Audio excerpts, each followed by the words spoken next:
Welcome everyone to the Sports Memorabilia RoundTable Edition number 3 for September 10th, 2015, hosted by Mike DeLong and Paul Gravelin. The Sports Memorabilia RoundTable is a co-production of Mike DeLong Memorabilia Presentations and Old Sterling Village Media in Andover, Massachusetts.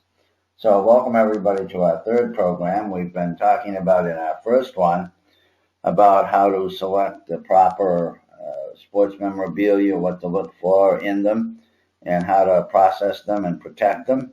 And in our last one, our second one, we talked about the history of baseball cards, and we also discussed which cards to buy and which sets to work on, especially on a modest basis if you have not a big income. One of the things, or the thing, the highlight of this show, will be going through the 10-point system on how to evaluate cards when you're going to buy them, what to look for, what kind of defects to look at, and the types of problems you might arise if you do buy some of them. Got anything to say about that, Mike? Well, I just want to start off by talking about how the companies got involved in grading and what we did before we had a grading system. Okay, why don't you do that? Okay, so before the PSA era and everything, we used to have just simple grading. Who's PSA? Maybe we should the professional sports authorities on cards. Okay. Which we'll talk about down the road. And before that, we used to just trade with each other, sit down at a table, make trades, look at the condition of the cards, or just by simply flipping. And then all of a sudden, there came out PSA and SEC and all these graders. Money makers for them, but it does give some stability into the hobby. And now, of course, before you start your collecting, you should have a guide that helps you on prices. Okay, so that's what we're going to help you with today, the guide on the prices and so on. So let's take a look at the 10-point grading system. Mike, you know what this is about, so why don't you tell us about it? Yeah, all the companies, PSA, SEC, JSA, etc., use a 10-point system. Number one being the worst card in the collection, which is a poor, to being a number 10 was gem mint. And people use it as a scale to help find out the prices, which then go into the guide. Okay, so we got a 10-point grading scale. It's pretty simple. How long has this been going on? I would say the last 15 years. Last 15 years, okay. Of course, the problem with that is you get people that grade differently. One person might think it's an 8, another person might think it's a 7. So that's what you got to take into it, the human error. Between each of the small gradations, 4 to 5, 7 to 8, is there a big difference in price? 4 to 5, no. 6 is a no, but then when you get up to 7s and 8s, yeah, then you're getting a difference in price. All right, so let's start here what we've got. Grade 1, why don't you tell us about grade 1? Grade 1's really easy. It's a rat-looking dog card. It's torn. Well, that's a good description. Yeah. Shows advanced rear on the corners are all worn out. There might be tears in it, a tremendous amount of creasing, and the discoloration and dirtiness of the card is terrible. All right, so let's take a look at a grade 1 There's card. a perfect grade 1. Ralph Terry. Yeah, right. You can see the scuffing, the whites behind it. The corners aren't too bad, but it's still a mess, and I would not have that in my collection, obviously. Was Ralph Terry the one who threw the ball at Mazeroski? I'm not sure. I think he was. Yeah. He was an up-and-coming pitcher for the Yankees, but really never panned out. Never really panned out, okay. No. All right, so now that's a grade 1 card, so you'd probably... people will buy grade 1s when they're a very, very expensive card, like a Mickey Mantle in grade 1. Everybody would buy one. Yeah, I was going to ask you that. Who's on the card makes a big difference. That's correct. That's correct. A mint, somebody we've never heard of card gets nothing. Right. But a Honus Wagner or a Ty buy that in a second. Right, yeah. So let's take a look at the grade 2 cards. Well, how would we know what grade 2 cards? Grade 2 is a step from grade 1. It shows some acceleration of rounding and surface wear. There is scratching or scuffing on the card. Cards can still show creases and can also show considerable discoloration. And centering is important. When we talk about centering, we're talking about trying to get a card that's 50 on 50, which would be gem mint. In this case, they're 90 on 10. So it's a card that's still not very good. Okay, so look, that was Grade 2, let's look at grade 3. We didn't have Yeah, grade 3 is a step up from 2. Still not something that I would have in my collection. Some rounding of corners, still some surface wear. Borders may be somewhat yellowed or discolored, and a crease may be visible and even staining. Again, the centering is still 90-10. Okay. So here's a picture of Ted Williams. Good old Teddy. That's a perfect example of a grade 3. The corners are all rounded. There is some scuffing on it, and there's probably a couple of creases, but we're getting up into a little better card. Why would the corners be rounded? Wouldn't that be what they were made? No, probably kids playing with them in the playground, flipping them off the wall, trading them. And back then, they didn't know that much about card collecting, so they really didn't take care of their cards. So you're looking for a card that has like a 90-degree turn at the corners. Yes, we're looking at a real sharp corners, right. 6s, 7s. Sometimes you can get a 5 that can be sharp too. Okay, let's go on here. There's another Yogi. And who's the other guy? Yogi and Fred Haney. Yeah. That's Stengel, not Yogi. Oh yeah, it is Stengel, right. Yeah. And that's another great. I think you missed Stengel, yeah. That's another grade 3 card.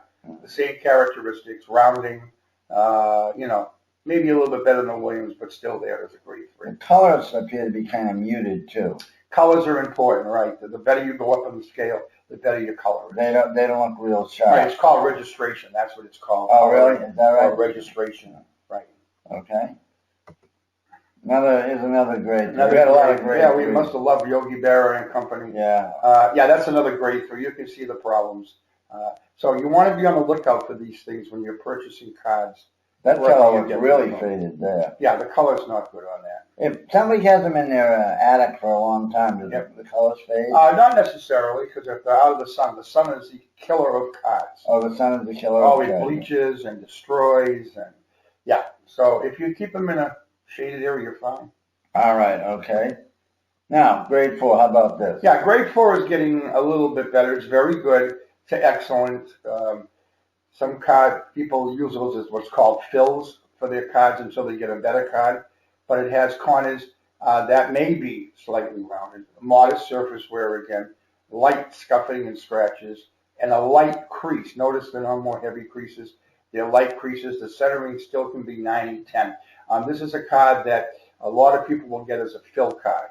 What's the definition of fill card? Means you wait till you buy a better card, but you can at least put it in your set and say that you have that number. Okay. So here's an example of a 4. Yeah. Now that looks pretty good for the naked eye. It's not too bad. It's a BG to excellent. And again, people would buy that to put in their collection. And if you're an Aaron fan, you might only have that much as a budget to pay, so you stick with that grade. So some people might just collect all Aaron cards. Yes. Right. They may collect all Mantle cards, all Aaron cards, yes. Superstar cards, all Hall of Famers, World Series players, or something like that. Right. Okay. Grade 5, Mike. Yeah, grade 5 is getting up there now. Grade 5 is an excellent, and it's an excellent card to put in as a fill. It's better than a BGX4. There might be minor chipping or edge chipping. Several light scratches may be visible. Again, the centering is still 90-10, but it's a much better card for your collection. And if you have a modest budget to an average budget, these are the cards that you'll be looking for. Are there any grades from one grade to the other grade that really it goes up? Yeah, the jump from 6 to 7 is significant. Okay, so and then from 7 to 8, it's significant. All right, so at the higher level, the jumps are significant. Yeah. But at the lower level, it's debatable, right? Right. Okay. Here's a grade 5 card. That looks pretty decent. Bob Clement. Yeah, that looks pretty decent. The centering isn't bad at all on this one, and there are no scratches on this one. There's no creasing, but it got a 5. Now somebody else might have graded that a 5.5 or probably a 6. You see, it all depends on human error and what people think it looks like. So some of them can be broken down 5 to 5.5. Yes, they put that into the system now, where you can go 5.5, 6.5. Oh, all right, okay. And grade 6. See, that's the problem with grading, because it's all human. Oh, right, absolutely. And but what are you going to do? Grade 6 is a desirable card. I kind of look for those myself when I'm trying to put a set together. Grade 6 is excellent to mint. A card shows very slight defects. Corners are not frayed at all, hardly at all. Very, very slight notching. And even the centering is getting better. You're now looking at 80 to 20. It's a nice card to put in a set. Yeah, so let's say we got a 6 here. And there's a beautiful Sandy Koufax. That could be a 7 in my interpretation, but I only received a 6 on that. It's a nice looking card, and a lot of collectors will use that in their sets and be happy with that, because it's, it's expensive when you get up. That card right there is probably worth $160, and then when you get up to the 7th grade, and you're looking at $240, $280. So there's a big jump. Okay, you're gonna pay how much again for the card? Probably about $160. That list. How much does it cost to have the evaluators evaluate? Evaluators charge you $10. Oh, that's all. And if you belong to a club, they even give you a couple of freebies and all. Oh, I thought it was more than that. No, it's only $10. It's the autograph stuff that they. Oh, it's the autograph. The autograph stuff. Okay, I see.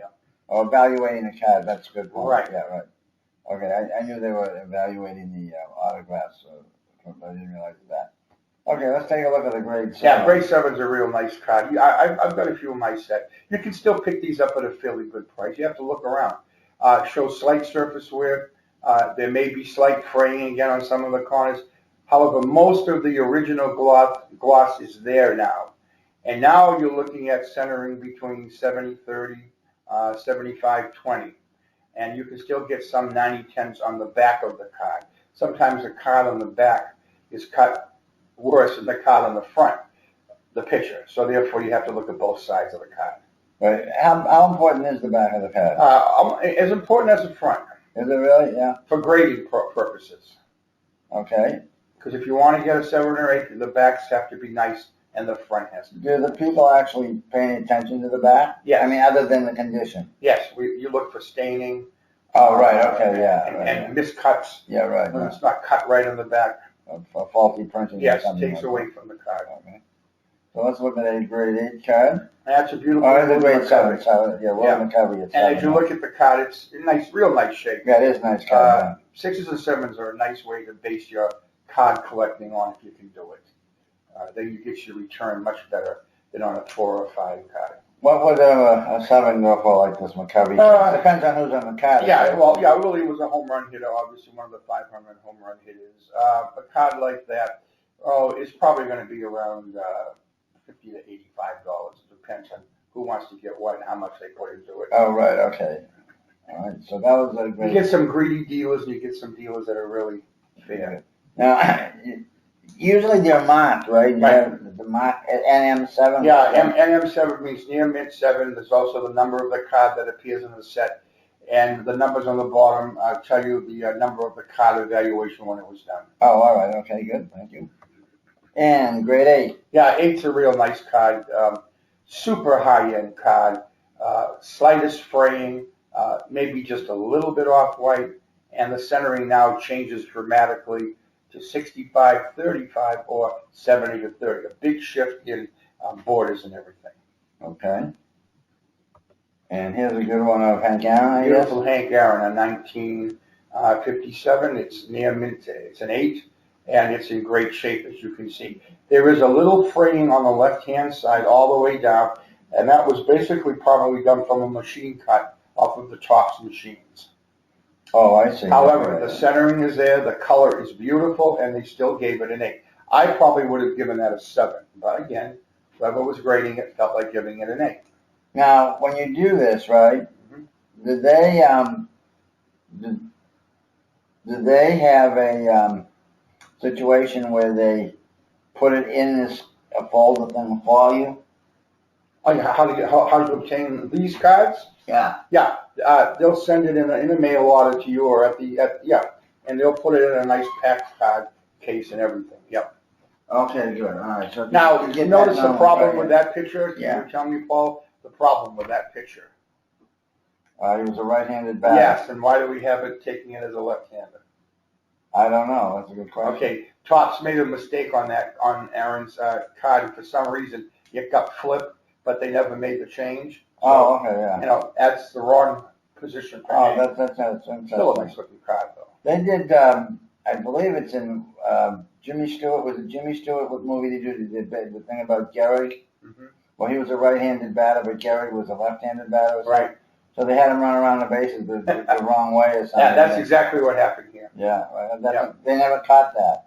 Well, they probably didn't, and they didn't correct it in 57. Oh. There are a lot of error cards in the 62 set that were not corrected. Oh, really? Now, as things got better, now you get very few errors. Oh, yeah, I'm sure of that. They still make the cards, right? Top still makes them. Oh, yeah?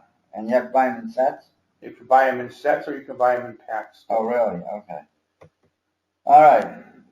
This is another grade 8 card. Yeah, this is done by SGC, which is another company like PSA. Yeah. This is Babe Ruth in the Scoop. Is this a Topps card? No, this is a Scoop series card. Oh, okay. Not a Topps card. And again, it's an 8. It's in a real nice shape. The corners are crisp. The centering is nice. And the registration is gorgeous. Okay, very good. Okay, Mint 9 card. Yeah, when you get into 9 and 10 cards, you got to have money. They are in superb condition. The centering must be 60-40 or 65-35. I mean, that's impeccable. And it's just a beautiful card to have in your set. There might be a light wax stain on the reverse, but nothing to worry about. And very few imperfections. Okay, but these are top of the line. Right. So would a grade 9 card go for a lot of money, even if it's not a guy that's well known? Yes. But not, I mean, if you had a Ted Williams 9, you'd be getting big bucks. But if you had Eddie Bersu in a card 9, you would still pay top dollar for that because a lot of people who have money try to get 9s and 10s for sets. Oh, yeah, right. Okay, so I will never do it. They will be looking for a set of 9 Absolutely. and 10 cards. In fact, I'll give you an example. I sold a Johnny Wyatt, 1967. I bought it for $2 at a show. I put it on the computer, and it sold for $354. Wow. Why? Because it was a grade 9. Oh, yeah. And the guy was looking for a grade 9 card. He just paid it with no problem at all. Was Wyatt pitching for the Athletics at that time? Pitching for the Red Sox. Oh, he's pitching for the Red Sox. The famous time when he hit Bob Tillman off the head. So he probably, he might have, somebody might have been, if he's in St. Louis, he might be looking for all St. Louis. Yeah, or all 9s. Yeah, right. Yeah, something like that. If you got money, you can do it. Yeah, right. Okay. And here's a great one. We got Hank Aaron again. That's a beautiful 1955. It's a Mint 9. The only problem I can see with that is if you look at the Native American at the left corner, there is a little bit of white. That's an imperfection. Oh, I see, yeah. So it should be yellowed in, but it doesn't take away from the card, and it's not severe. Yeah. That is and it's an Aaron. Yeah, and the centering is beautiful, and the color and the registration is gorgeous. Oh, yeah, okay. All right, so let's take a look at what we got here. I didn't go to grade. We didn't put. There's a Ted Williams grade 9. Yeah. Borders are beautifully white. Centering is gorgeous. The card is gorgeous. And of course, there's not much of a difference between a 9 and a 10. 10 is gem mint, and there are not that many out there. Right, well, here it is. Yeah. A virtually perfect card, 4 perfectly shaped corners, full gloss. The image of the card must be centered on the card within a tolerance to exceed 55-45. Not to exceed. Right, not to exceed. 55-45 to 60-40. A top-notch card, the cream of the crop. Can you explain what this 55-45 means again? It means when you look at a card on the borders, and you have to see how close it comes to 50-50 on right to left, and then you go from top to bottom. Oh, I see. So top to bottom, you're also looking how close you can. So if we look at this one here, those borders are consistent. Yeah, they're not 50-50, but that's pretty close to being really nice. Maybe looks like the one on the left's a little bit thinner than the one on the right. So you probably give it a 45 to 50 on that. I get. And then top to bottom, the top is a little less than the bottom, so you're probably looking at 45 to 50 on that. Just a real nice card. Okay, and we did that.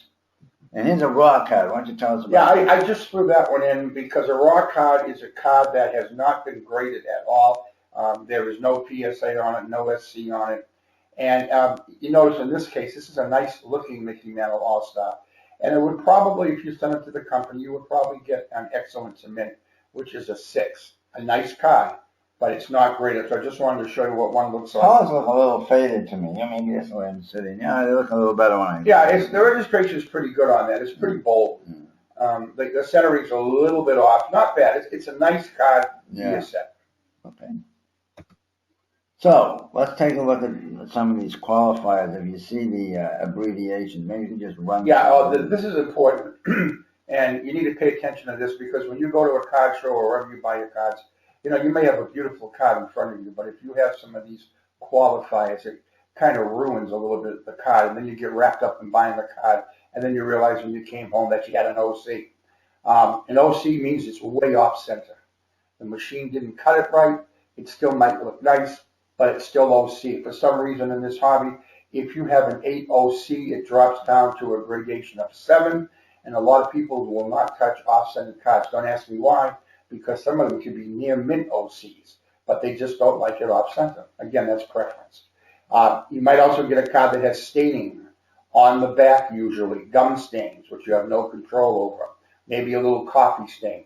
So you have to watch out for that. Number 3 is print defect. There might be what I call UFOs on your cards. Unidentified flying objects or identified little spots on the card, little bubbles. I had a Mickey Mantle that had some bubbling. I sent it back and they sent me a better one back. So look for all these little things. Out of focus, because the registration might be nice, but it might be out of focus, and the card is not as clear as a card should be. Marked cards with pencil or pen, you don't want to buy any of those. Those are cards that will not move at all. They're destroyed. MC means miscuts. A lot of the miscuts can happen on the front. They can happen on the back. It's the way the machine did it, and you can look at them, and you might see that the cut's a little bit lower on the left and it goes a little bit higher. 7, cards that are not graded by any company. I don't care who they are. No company will take cards that have been cut.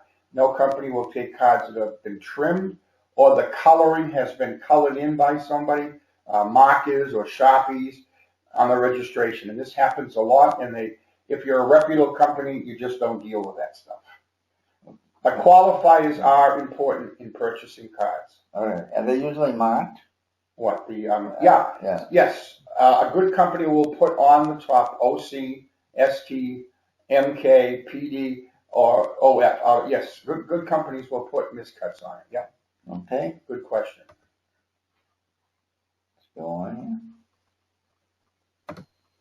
Okay. Well, I guess that's it for this edition. We got any idea what we're going to do next time? Yes. Oh, good. The thing I'm glad you do. Somebody's working, yeah? This was the part that it is boring to have to look at the gradation, but you got to know it when you go in there. Make sure you have a guide with you at all times. I look at this hobby as a challenge or a hunting expedition where you're trying to get sets or you're collecting whatever you're collecting. Make it fun for yourself and compare prices, and work with dealers that are really above board and nice. Some dealers get too greedy, and other dealers are very fair. So you need to pay attention to that. The next time we will be talking about the investment aspects of the hobby, what to look at in sets, how to build a set. Do you buy stars first or do you buy commons first? And then I'll give you Buy what? You might buy stars first or you might buy commons. What's a common? Any card that's not a star. Like Eddie Bursu or Bob Tillman. Right. And the other thing that we'll be talking about is the sets that are easy to complete. Believe it or not, there are some in the 50s and the 60s that you can still pick up as a good investment. Okay. And then we'll be talking about taking these and putting them in nice plastics in a notebook, and off you go. And we'll probably be doing that in early October. Right. Okay. Right. All right, so that's it for this edition, the third edition of Sports Memorabilia Roundtable. Remind you that all the editions of the webinars, shows are available on YouTube. If you need any information, you can get it from us here. Just a reminder that the Sports Memorabilia Roundtable is a co-production of Mike DeWong, Memorabilia Presentations, and Old Sterling Village Media in Andover, Massachusetts. If you have any comments, questions, or suggestions, please email them. They'll come to me, Paul Gravlin, at sportsmemorabiliart@gmail.com.